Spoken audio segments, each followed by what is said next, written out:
Brendam Docks is one of the busiest dockyards on all the island of Sodor.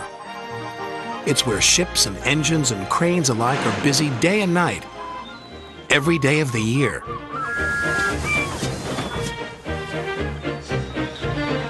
But poor Cranky the Crane never gets a nap. He never gets to sleep early.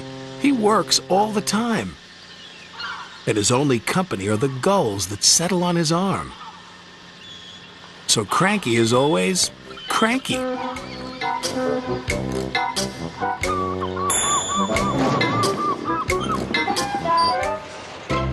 "Ahoy there, Cranky!" cried Salty. "Where have you been?" snapped Cranky. "And a good day to you too, Captain."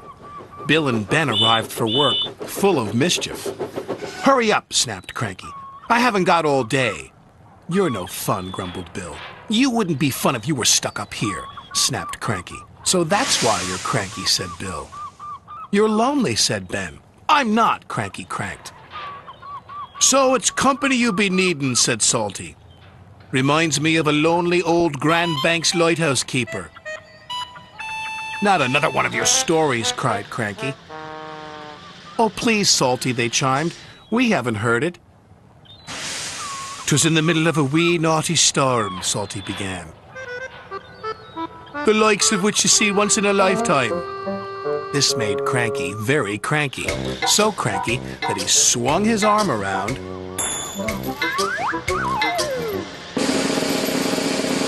and dropped the pipes onto the tracks instead of the trucks.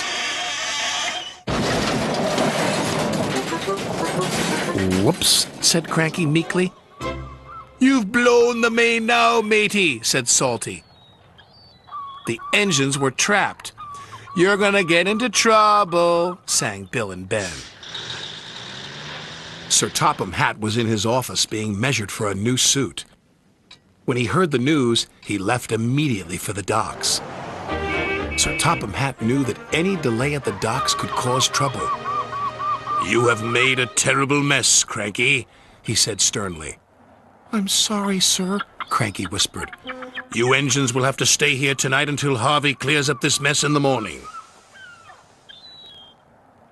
Cranky's heart sank as Salty uttered those fateful words.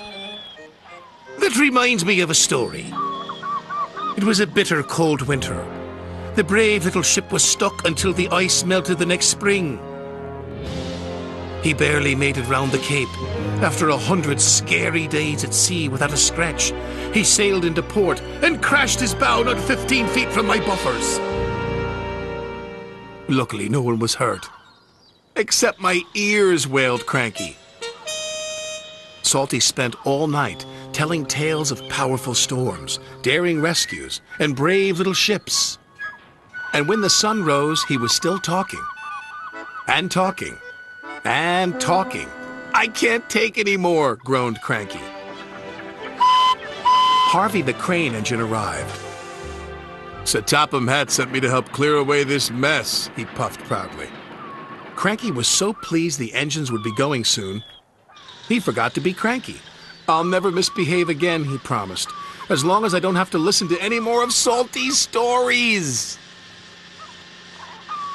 And after Harvey and the workmen had cleared the wreckage, Cranky worked hard all day. He carefully loaded the trucks, helped speed the engines on their way, and he said please and thank you. "This is new," puffed Thomas, but he had spoken too soon. Cranky couldn't help himself. "It was nice while it lasted," said Percy, and all the engines laughed. But Cranky was still cranky.